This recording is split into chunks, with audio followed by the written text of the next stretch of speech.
Assalamualaikum warahmatullahi wabarakatuh.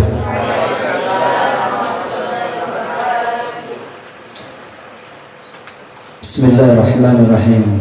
Alhamdulillahilladzi arsala rasulahu bil huda wa dinil haqq liyuzhirahu 'ala dini kullih walau karihal kafirun. Asyhadu an la ilaha illallah wa asyhadu anna sayyidina Muhammadan abduhu wa rasuluh. Allahumma shalli wa sallim ala sayyidina Muhammad sahib at-taj wal ma'raj wal buraq wal alam دافع البلاء والوباء والمرض والألم جسمه مطهر معظم من اسمه مكتوب مرفوع موضوع على اللوح والقلم شمس الدهاء أدر الدجى نور الهدى مصباح الظلم أبي القاسم سيد الكونين وشافي الثقلين محمد بن عبد الله سيد الأعراب والأجم نبي الحرمين محبوب عند رب المشرقين والمغربين يا أيها المشتاقون لنور جماله صلوا عليه وسلموا تسليما اللهم صل على سيدنا محمد بن عبد الله القائم بحقوق الله ما ضاقت إلا وفرجها الله وصلى الله على سيدنا محمد وآل طيبين الطاهرين أما بعد.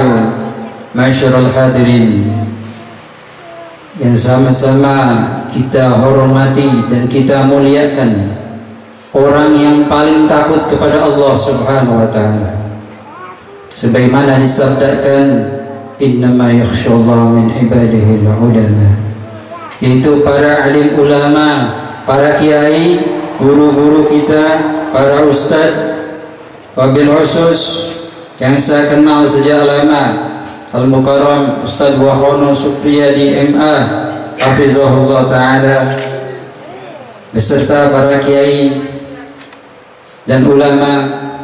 Mudah-mudahan guru-guru kita ini Allah Subhanahu wa Ta'ala panjangkan usianya, Allah berikan istiqamah dalam dakwahnya, Allah berikan kemudahan-kemudahan, dan Allah jadikan ilmu yang beliau berikan kepada kita ilmu yang bermanfaat. Orang ulama ini bukan orang sembarangan, dia paling takut sama Allah Subhanahu wa Ta'ala, yang mana Allah menjanjikan bagi orang-orang yang takut ini, waliman khafa maqama rabbih jannatan. Orang Allah menjanjikan pada orang yang takut, yaitu ulama, jannatan. Apa artinya jannatan? Dua sorga. Sorganya berapa? Dua, banyak apa enggak? Lu satu sorga aja udah enak banget, apalagi dua. Enak banget dikasih sorga dua. Makanya kalau para alim ulama ini, kalau istrinya ada nambah 2, 3, 4, nggak apa-apa deh. Sorganya ada 2. Betul nggak? Buat siapa tuh sorga? Satu aja cukup. Orang surga itu luasnya seluas langit dan bumi, itu satu. Gimana kalau 2? Bahkan dalam Al-Quran itu banyak diucapkan jannat. Jannat itu artinya marhaban akhinal mahbub. Masya Allah, barakallah. Lanjut, ini juga kiai, ya, ulama, Masya Allah, dari majelis ulama, sama saudara kita, kawan saya, alhamdulillah, Masya Allah.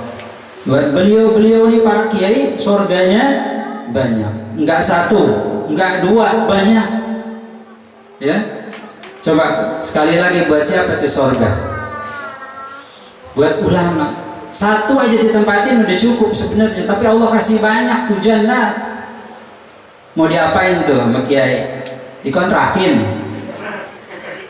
Gak laku. Di sana sih di orang surga itu udah punya rumah masing-masing, nggak laku dikontrakin. Ingat. Nah, tapi inilah kasih sayang Allah, penghormatan Allah kepada orang-orang yang berilmu. Ini belum apa-apa ini. Orang berilmu dikasih suguhan yang luar biasa Allah janjikan. Guru-guru kita juga berharap kita, terutama ini para santri, santriwati, lahir menjadi begitu dewasa menjadi ulama-ulama yang akan menggantikan ya orang tua kita, guru-guru kita menjadi ulama masa depan. Amin ya rabbal alamin. Yang kedua yang sama-sama kita hormati dan kita muliakan, orang yang paling ditakuti. Yang paling ditakuti siapa? Para penguasa. Orang penguasa dari mulai Pak RT, Pak RW, alhamdulillah hadir. Pak siapa nih? Wali kota hadir nggak? Ya mungkin lah ya. Wali kota dan seterusnya sampai paling tinggi. Kita doakan mereka ini menjadi para pengayom rakyat. Mereka menjadi pemimpin-pemimpin yang amanah buat kita. Wabil khusus Pak RT-nya ini mengayomi warga Lembah Nirmala pada khususnya. Yang sama-sama kita hormati dan kita muliakan. Siapa lagi nih? Orang yang gak ada takut. Kalau tadi ulama orang yang paling takut sama Allah. Para penguasa orang yang paling ditakutin. Ini orang yang gak ada takutnya. Siapa? Bapak-bapak. Gak ada takutnya kecuali satu, istrinya. Tahu aja. Bapak-bapak nih gak ada takutnya. Oh, yang badannya tegap, yang kumisnya itu nggak ada takutnya. Jalan-jalan ke pasar nggak ada libas, preman juga libas, nggak ada takutnya. Tapi begitu pulang ke rumahnya, begitu buka pintu aja langsung takut sama istri. Wajar ya, tapi nggak apa-apa. Bapak-bapak memang mesti nggak ada takutnya. Kenapa? Karena dia adalah pemimpin. Ar-rijal qawwamuna 'alan nisa. Laki-laki itu di mana-mana mesti tampil memimpin para perempuan, mobil khusus, terutama di rumahnya. Semua tanggung jawab utama adalah tanggung jawab suami. Nanti insya Allah jadi suami-suami pada waktunya. Ya, kalau sudah selesai pendidikannya di pesantren, sudah punya bekal untuk ma'isyahnya, nikah. Mudah-mudahan jadi pemimpin yang amanah nanti ya. Ya. Yang ke berapa? Yang keempat, sama-sama kita hormati dan kita muliakan orang yang memang benar-benar gak ada takutnya sama sekali ya. Tapi orang yang ditakutin sama semua orang, yaitu para ibu ya, para istri. Saya jangankan sama istri sendiri, sama istri orang aja saya takut. Bener, kalau jalan raya itu kalau ada ibu-ibu di jalanan udah nggak berani deh, takut. Memang begitu, ternyata para istri itu memang mesti ditakutin. Saya bukan nakut-nakutin nih calon-calon suami. Istri itu mesti ditakutin, perempuan tuh mesti ditakutin. Ittaqullaha fin nisa. Itu begitu perintahnya. Apa artinya? Nah, takutlah, ittaqullah bin nisa, takutlah kepada Allah lantaran perempuan. Lantaran perempuan kita bisa celaka. Lantaran perempuan seorang bisa menderita. Lantaran perempuan orang yang putus cinta jadi merana. Lantaran seorang perempuan kita bisa berbuat apa aja. Demi membahagiakan perempuan kita bisa berbuat apa saja, bahkan melupakan Allah. Ittaqullah, maka takutlah sama Allah. Jangan sampai kita terlena, terpedaya oleh yang namanya perempuan. Jadi mesti takut sama perempuan. Jangan deket-deket dulu sama perempuannya. Mesti takut. Yang selanjutnya sama-sama kita hormati, kita sayangi anak-anak kita, khusus para santri, santriwati Pondok Pesantren Al-Quran Darun Najah, Subulun Najah. Ya, alhamdulillah saya pernah beberapa kali kesini, gak pernah tersesat, tapi baru malam ini tersesat melalui jalan-jalan gang. Masya Allah, udah berapa tahun yang lalu, mungkin 2 atau 3 tahun yang lalu, dan sekarang perkembangannya luar biasa. Kita merasa sangat bangga, sangat senang, sangat bahagia hadir di sini.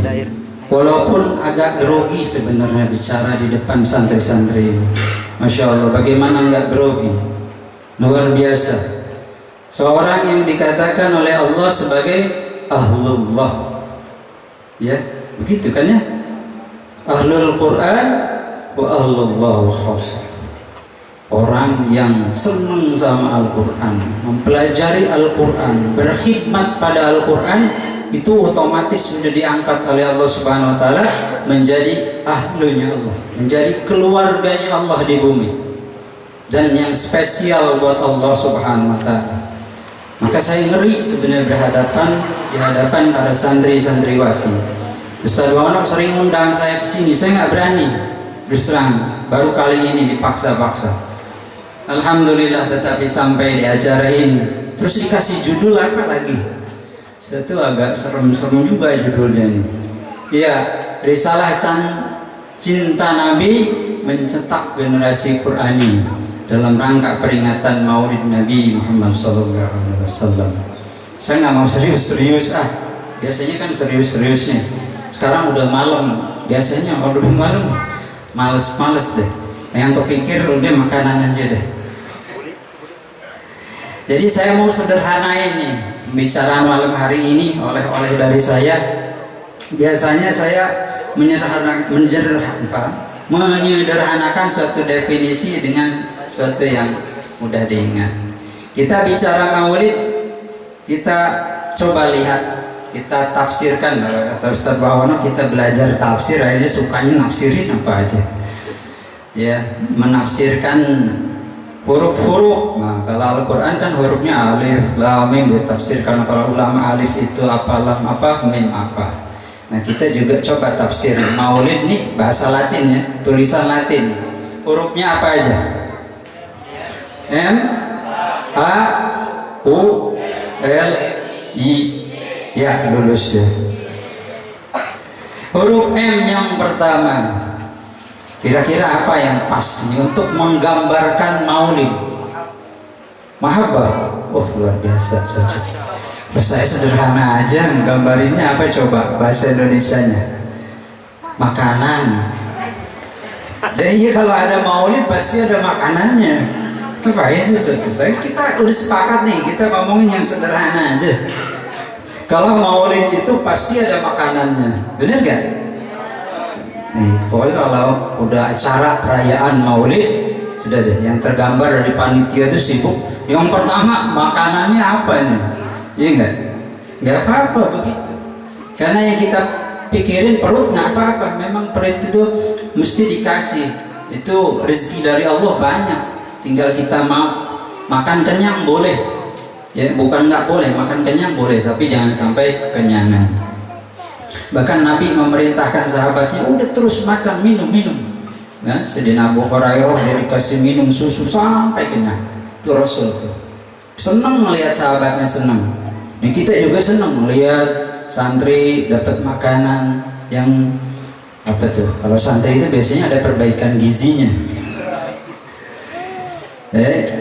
Nomor satu Maulid itu makanan. Kita bercanda dulu deh. Yang kedua Maulid apa? Setelah makanan mesti ada apa? Air minum udah pas. Udah makin pinter. Kayaknya udah lapar ini.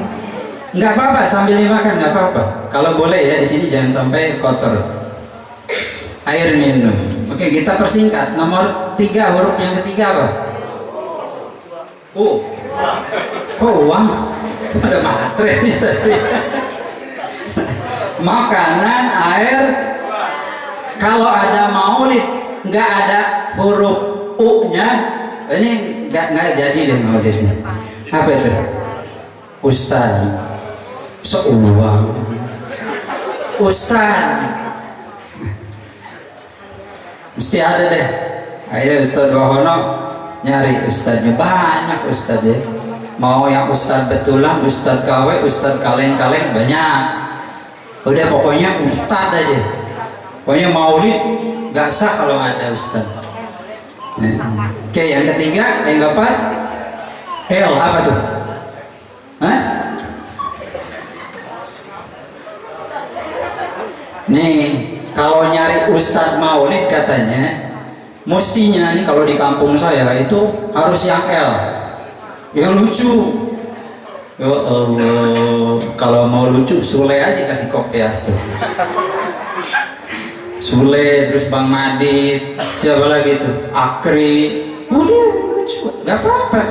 Mau dipanggil mereka nggak apa-apa, seneng gitu, nggak apa-apa. Tapi kita mesti ningkatin tuh, jangan sampai cuma lucu doang nggak dapet apa-apa.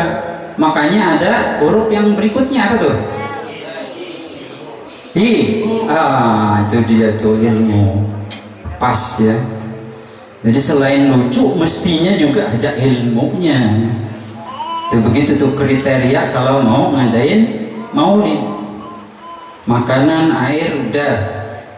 Oh ustadz udah ada. Lucu, saya nggak lucu.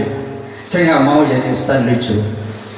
Kemudian apa tuh? Ilmu, ada ilmu. Ya, saya juga nggak mau ngajarin ilmu. Ilmunya udah luar biasa, orang pesantren. Kenapa itu penting? Karena memang maulid itu ada huruf D-nya, jangan lupa. Bukan sekedar makanan, bukan sekedar terhibur, tapi ada D-nya di situ. Itu dari ini kayaknya kelas berapa ini? Udah mau lulus kayaknya nih. Ya. Biasanya perempuan yang bilang duit menurut. D-nya itu dakwah. Oh, bukan D, dakwah. Ya. Dakwah maulid itu mengajak. Dakwah itu artinya mengajak. Mengajak pada apa? Mengajak pada pertama cinta sama Nabi, mencintai Nabi. Yang kedua mengenal Nabi. Atau dibalik, yang pertama mengenal Nabi, kemudian yang kedua mencintai Nabi, yang ketiga meneladani Nabi. Tuh intisari maulid adalah 3M. Sudah ketemu nih 3M singkatannya.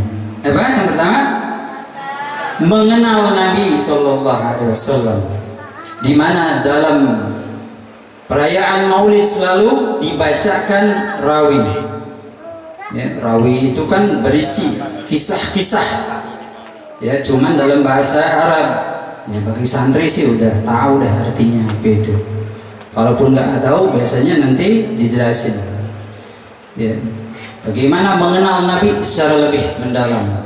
Diingatkan kembali perjuangan Nabi dari mulai awal kelahiran sampai beliau wafat. Walaupun maulid itu namanya bicara tentang kelahiran, tapi itu panjang sekali riwayat hidup Nabi. Maka ini adalah bulan di mana kesempatan kita untuk mengenal Nabi lebih dalam lagi. Ya. Yang kedua adalah mencintai Nabi. Ini lebih susah.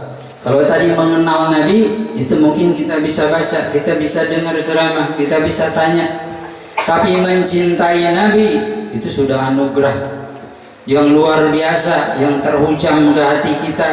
Gak semua orang bisa mencintai Nabi, gak semua orang cintanya sama. Kemudian yang ketiga adalah meneladani Nabi. Nah ini makom yang lebih susah lagi, meneladani Nabi. Sulit banget meneladani Nabi. Ya.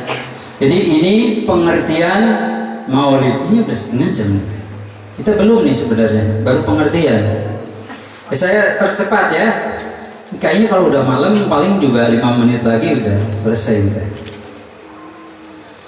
Jadi selanjutnya judulnya apa lagi? Mencetak generasi Quranin. Mencetak generasi Quranin. Ini saya dikasih PR kayak ujian aja nih kayak ini. Ngasih PR ke saya untuk mencoba menjelaskan bagaimana mencetak generasi Qurani. Yang kebayang di saya itu cetakan deh. Generasi Qurani kayak gimana? Udah nomor 2. Nomor 1-nya cetakan. Saya mau jelasin cetakan aja deh. Apa itu cetakan? Bagaimana cara membuat generasi Qurani. Saya sekali lagi nggak mau bicara yang lebih ilmiah dari. Saya bicara yang sederhana. Jadi bicara huruf M yang pertama apa itu? Jadi kita akan bicara tentang makanan. Nggak bicara maulid dulu, kita bicara makanan. Di kotak itu isinya apa? Ayam. Ada kue? Kayaknya belum pernah dibuka, ini boleh dimakan. Nanti keburu basi. Mungkin di dalamnya ada kue, saya menduga, soalnya nggak ada kue. Oke, kita anggap aja ada kue. Ada yang bisa bikin kue? Santriwati sudah bisa bikin makanan? Alhamdulillah. Kue apa itu? Kue lapis ada, kue apa segala macam. Kita ambil aja contoh yang biasanya ada itu. Kue apa tuh yang dicetak, kue apa? Kue bolu atau yang digoreng pastel. Anggap saja itu kue pastel. Kita bicara bagaimana cara membuat kue pastel. Ada yang bisa? Saya nggak ngajarin ya, tapi saya ingin tanya malah. Kalau kita mau bikin kue pastel, pastel pada tahu kan? Pernah makan? Berarti orang Indonesia. Kue pastel itu, ya, kalau mau bikin kue pastel yang pertama mesti ada apa? Apa? Iya, bahan. Terus yang kedua? Yang kedua cetakannya. Bapak kan tukang pastel, Pak. Masya Allah, luar biasa. Pengamat ya, pengamat kue pastel. Mesti ada cetakannya. Nggak ada cetakannya, pakai tangan agak susah. Ya, kita cetakan kue pastel. Kalau mau kuenya bagus, cetakannya tuh mesti bagus, presisi gitu. Rapi itu bunga-bunganya, apa perutnya itu pastel ada perutnya kan? Perutnya itu bagus gitu, licin. Kalau nggak licin nanti dia permukaannya kasar, kayak kulit jeruk kalau muka. Jadi itu pastel kita sepakati, cetakannya mesti bagus. Nah, kita mau mencetak generasi Qurani, mesti cetakannya bagus, mesti modelnya tuh bagus. Setuju nggak? Siapa tuh modelnya? Siapa cetakannya? Yang pertama apa itu? Rasul Sallallahu Alaihi Wasallam. Kita mesti persiapin tuh bahan cetaknya, dipersiapkan sedemikian rupa. Allah Subhanahu Wa Taala mempersiapkan Rasul Sallallahu Alaihi Wasallam itu sangat cermat dan lama sekali. Apa? Lama banget. 40 tahun Allah Subhanahu Wa Taala mendidik Rasul Sallallahu Alaihi Wasallam. Allah ini maha kuasa, maha bisa, semuanya mudah bagi Allah, sangat mudah. Tapi kenapa Allah mempersiapkannya lama banget? 40 tahun sebelum biasa. Rasul SAW bukan kayak kita sekolah setahun 2 tahun selesai, enggak.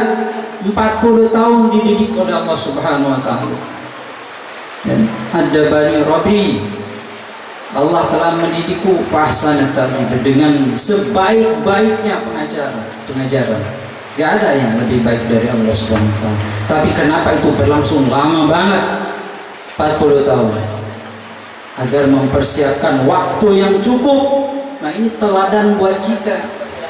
Kita mau mencetak generasi Qurani bukan perkara setahun 2 tahun. Lulus pesantren dari sini sudah hafal 30 juz. Selesai? Belum. PR-nya masih banyak. Itu baru menghafal. Proses berikutnya adalah memahami. Silahkan lanjutkan, begitu kan? Di pesantren lain, di sekolah, di tempat lain, lanjutkan itu. Perjuangan untuk membuat cetakan, ya, dalam rangka membuat cetakan berpuluh-puluh tahun sampai usia matang, sampai semua bisa dikuasai cetakan. Nah, ini yang pertama, saya singkat aja, nggak nyampe 5 menit atau lebih.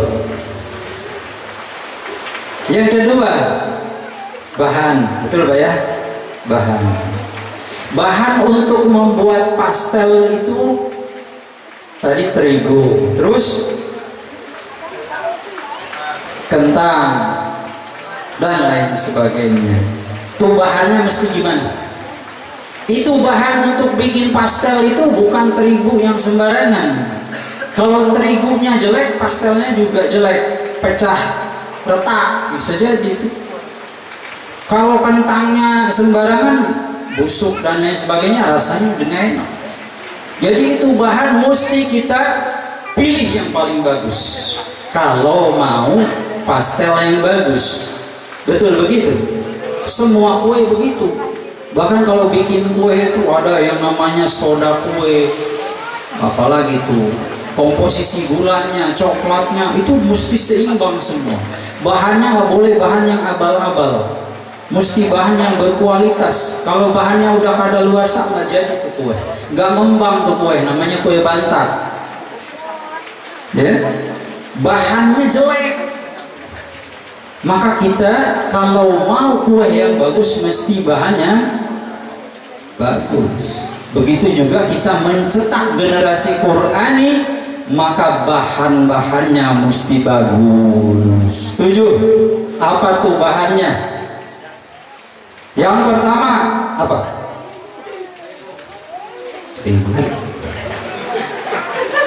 Yang pertama bapaknya, benar nggak? Kan mencetak generasi Qurani, bapaknya, bapak sama ibunya nih. Kalau istilah Jawa apa tuh? Bobot, bibit, bebet apa bobot, saya nggak tahu artinya. Tapi itu istilahnya, dalam arti mencari pasangan hidup yang berkualitas. Gak sekedar amin, mesti dicari, diseleksi. Jangan asal ketemu, oh cantik nih, nikahin kan? Nggak begitu, gak semudah itu. Mesti dicari bener. Kalau kita nggak tahu tuh bahannya bagus apa enggak, mesti ditanya tuh sama tokonya, penjualnya. Ini harganya berapa? Kalau harganya murah jangan berharap barang bagus. Ya, barangnya murahan nggak mungkin bagus. Harga nggak mungkin bohong, katanya begitu. Makanya cari bahan yang berkualitas bagus, yang terlindungi, yang original. Ya, perempuan-perempuan yang bagus, yang tidak pernah keluyuran di mall, di bioskop, yang nggak pernah jalan-jalan di apa tuh namanya, di Sudirman City Walk. Ya, Citayam apa? Gitu deh.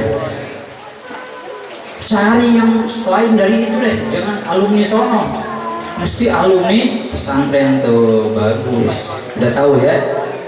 Nah, udah pada punya?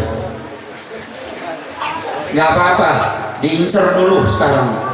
Ya, bu ini nih bapaknya bagus, ibunya bagus, keluarganya bagus. Nah itu, udah incer deh. 3 tahun, 2 tahun lagi, awas. Mesti begitu. Jangan sembarangan nyari suami istri. Kalau udah jadi sih nggak apa-apa Pak. Ya jangan diseselin Bu. Udah terima aja yang ada. Ya, ini anak-anak yang dulu. Mesti nyari bahan yang bagus. Kalau udah dapet yang jelek ya udah gimanain lagi dah. Walaupun kentangnya ini agak busuk ya udah busuknya dibuang. Begitu. Ini pisangnya udah mulai busuk nih ujungnya, buang. Ya, yang busuknya, yang jelek-jelek buang, cari yang bagusnya. Jadi kalau ada bapak ibu nih ngelihat pasangan kita ada jeleknya, udah jeleknya aja yang dibuang, yang bagusnya udah ambil. Jadi lihatnya yang bagusnya aja, jeleknya udah deh, abaikan saja. Kalau mau tetap itu mempertahankan bahan yang itu, kita olah bahan yang ada. Allah Subhanahu wa Ta'ala memberikan panduan kepada kita bagaimana memilih bahan-bahan itu. Ya. Bahan, termasuk bahannya apa? Adalah ilmu. Ilmu yang kita peroleh itu mesti diperoleh dari sumber yang benar-benar bersih. Nyari ilmu jangan sembarangan. Ya, alhamdulillah di sini dipertemukan dengan ustadz yang jelas, jelas gurunya jelas, sanadnya jelas, keilmuannya jelas. Mesti begitu. Jangan ketemu orang sembarangan mentang-mentang jenggotnya panjang, pakaiannya berjubah, disebut mbah, tahu-tahu nyembah apa gitu. Ya. Bos apa gitu. Ternyata dia menyimpang, nggak jelas. Ataupun aliran itu tahu-tahu setahun 2 tahun pulang ke kampungnya nyalahin orang tuanya. Bapak ini bid'ah, bapak ini kafir.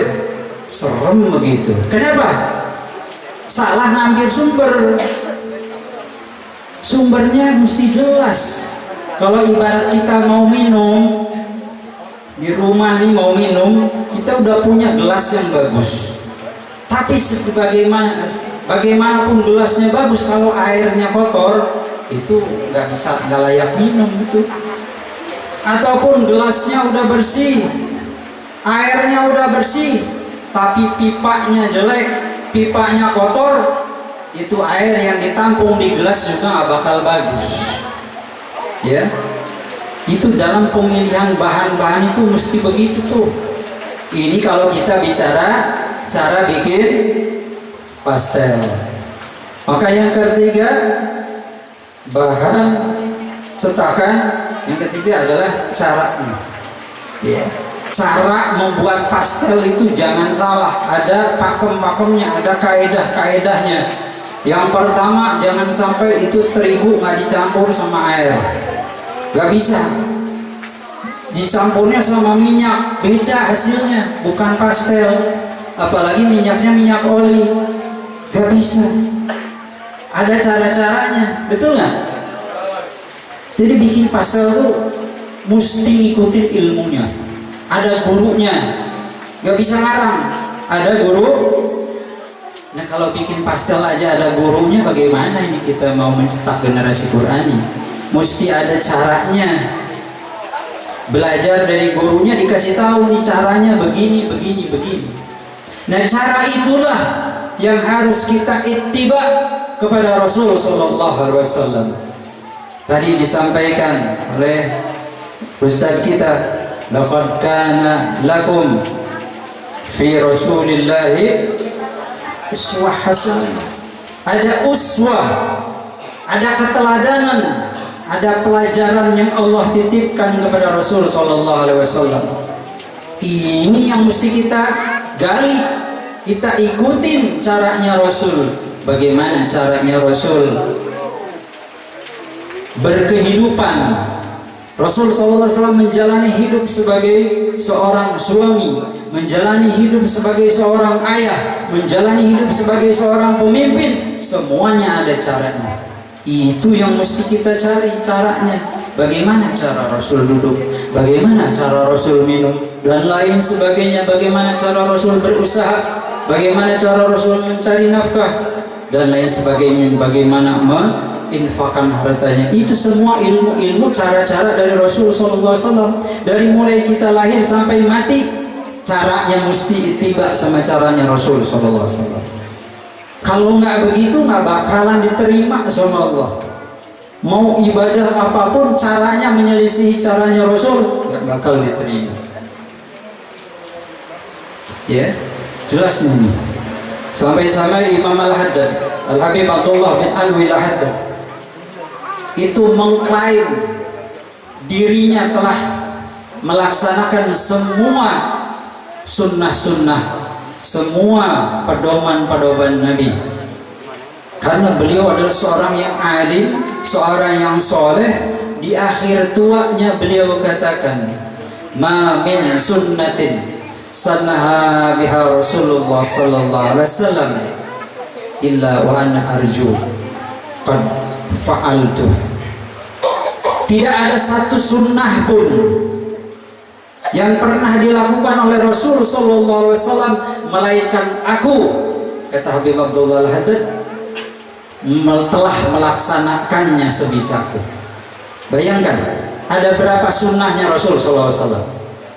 Banyak banget. Bukan banyak, banyak banget.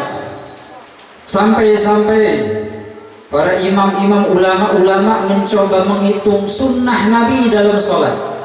Jangankan sunnah Nabi dalam sholat, sunnah Nabi dalam berwudu itu bisa nyampe 500 sunnah. Kita tahu berapa sunnah-sunnah wudu? Tahu belasannya udah bagus.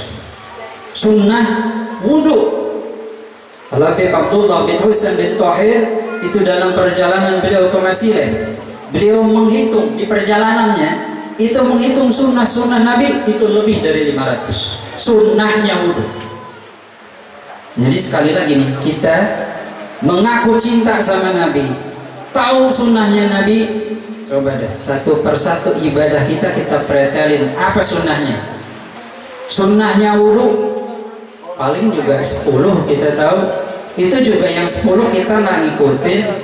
Bersiwak misalnya kita tahu ya, mengisap air ke hidung, itu sunnah-sunnah.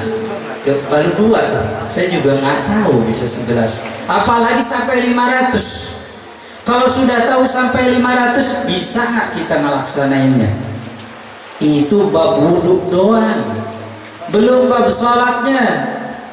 Wudhu, sholat, puasa, apalagi semua ibadah-ibadah yang mahdoh maupun ibadah muamalah itu ada sunnah-sunnah Nabi. Dan Imam Al-Haddad, pengarang Ratib Al-Haddad, itu mengatakan semua sunnah Nabi itu telah aku laksanakan, termasuk satu yang beliau laksanakan menjelang akhir hayatnya. Apa itu? Rambutnya panjang. Rambut Nabi panjang ya, sampai 2/3 kuping, artinya panjang. Nah, Imam Abdullah Al-Haddad itu waktu mudanya nggak bisa panjang, tapi begitu di akhir usia tuanya beliau panjangkan rambutnya. Demi apa? Demi mengejar tadi semua sunnah Nabi saya laksanakan. Saya berharap Allah mencatat itu semua yang saya tahu tentang Nabi saya laksanakan. Karena tekadnya yang luar biasa. Beliau radhiyallahu anhu, Allah takdirkan wafat. Beliau pengen wafatnya pun sama seperti cara Nabi, dikuburnya sama seperti cara Nabi. Kayak gimana tuh? Ada yang tahu nggak? Saya tahu nggak pernah dikubur, tapi coba tahu deh. Nabi itu dikuburnya, sunnah yang utama itu kan dengan lahad, bukan dengan sak. Dengan sak. Jadi ada 2 metode penguburan, satunya lahad, satunya sak. Kalau lahad itu yang dindingnya dicoak gitu ya. Kalau yang sak itu di tengah. Jadi kalau di kita kan kebetulan tanahnya itu padat, jadi bisa dicoak nggak masalah. Tapi kalau di daerah Arab sana yang pasir-pasir gitu, kalau dicoak pasti ambles. Makanya pakai metode yang kedua. Nah, Habib Abdullah Al-Haddad itu di Yaman itu tanahnya berpasir juga. Tapi beliau saya pengen dikubur sama seperti Nabi, yaitu pakai lahad. Gimana caranya coba? Orang-orang semua yang ada di Hadramaut itu semua dikuburnya dengan sak. Akhirnya begitu beliau wafat radhiyallahu anhu, maka para murid-muridnya mencoba membuat lahad dan bisa. Luar biasanya untuk beliau, jenazah beliau bisa dimakamkan dengan lahad. Kenapa begini? Ini salah satu karamah yang Allah ingin buktikan bahwa bagi orang-orang yang ingin ittiba kepada Rasul sallallahu alaihi wasallam akan diberikan kemudahan-kemudahan. Sehingga kalau begitu lengkaplah sudah, Imam Al-Habib Abdullah Al-Haddad ini telah melaksanakan semua sunnah-sunnah Rasul sallallahu alaihi wasallam dari mulai hidup sampai diwafatkannya. Inilah hidup yang mulia tuh kayak gini, mengikuti jalannya Nabi kayak gini, sampai pada wafat pun sesuai dengan sunnahnya Rasul sallallahu alaihi wasallam. Yang terakhir adalah hasil, ya. Hasil dari pembuatan kue itu mesti bisa dimakan.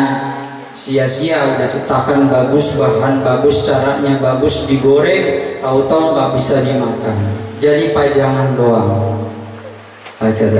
Jadi kita mencetak generasi Quran itu berorientasi pada hasil, iya. Berorientasi pada jalan, iya. Al-ghayatu la tubariru bil wasilah illa bidalil. Tujuan itu tidak boleh menghalalkan semua cara kecuali ada dalilnya. Itu tadi dalilnya adalah mengikuti Nabi, dan hasilnya adalah tujuan yang tujuannya adalah selaras dengan ridhonya Allah, dengan ridhonya Rasul. Itu yang kita cari. Kita orientasikan menghafal Al-Quran adalah tujuannya li'ibtigha' wajhillah azza wa jalla, agar dekat sama Nabi, agar dicintai Allah, jadi ahlinya Allah subhanahu wa ta'ala. Ini yang kita harapkan, ya. Semoga keberkahan yang kita inginkan ini Allah berikan kemudahan jalan buat kita untuk itu. Bagi kita yang sudah tua begini, mudah-mudahan Allah dekatkan kita kepada Al-Quran. Allah lebih rekatkan hati kita pada Al-Quran. Tidak ada satu hari pun berlalu melainkan dengan membaca Al-Quran. Kita targetkan sehari demi sehari naik dari 1 juz 2 juz membaca Al-Quran. Mudah-mudahan dengan itu kita bisa memahami Al-Quran, kita mencintai Al-Quran, dan Allah bukakan pemahaman-pemahaman itu. Dan mudah-mudahan ananda putri-putri kita, putra-putri kita yang belajar khususnya di manhaj ini dan ataupun di manhaj yang lain, mudah-mudahan Allah berikan kemudahan-kemudahan untuk mempertahankan hafalannya.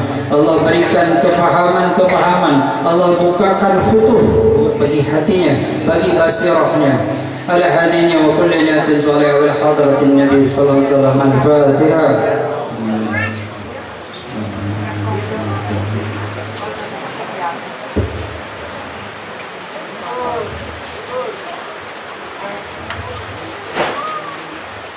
Allah subhanahu wa ta'ala dalam salah satu hadis Rasulullah sallallahu alaihi wasallam, Sayyidina Jabir bin Abdullah Al-Ansari berkata, afdalu dzikri la ilaha illallah wa afdalu du'a alhamdulillah. Mari kita sama-sama membacakan tahlil. Afdalu ma qultu ana wa nabiyyuna min qabli la ilaha illallah.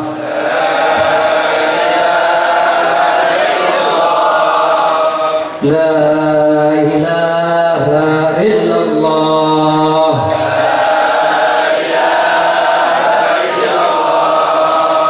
La ilaha illallah.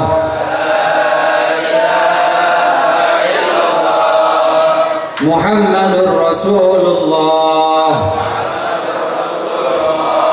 sallallahu alaihi wasallam. Kalimat hakim alaina nahnu wa ni'mat wa ni'mat insyaallah. Barakatuh wa rahmatuh. Allahumma hdina bi hudak waj'alna mimman yusari'u fi ridak wa la taj'alna wa la tuwallina waliyan siwak wa la taj'alna mimman khafaka wa asaq. Bihaqqi subhana rabbika rabbil izzati amma yasifun, salamun alal mursalin walhamdulillahi rabbil alamin. Wal 'afwa minkum. Assalamu alaikum warahmatullahi wabarakatuh.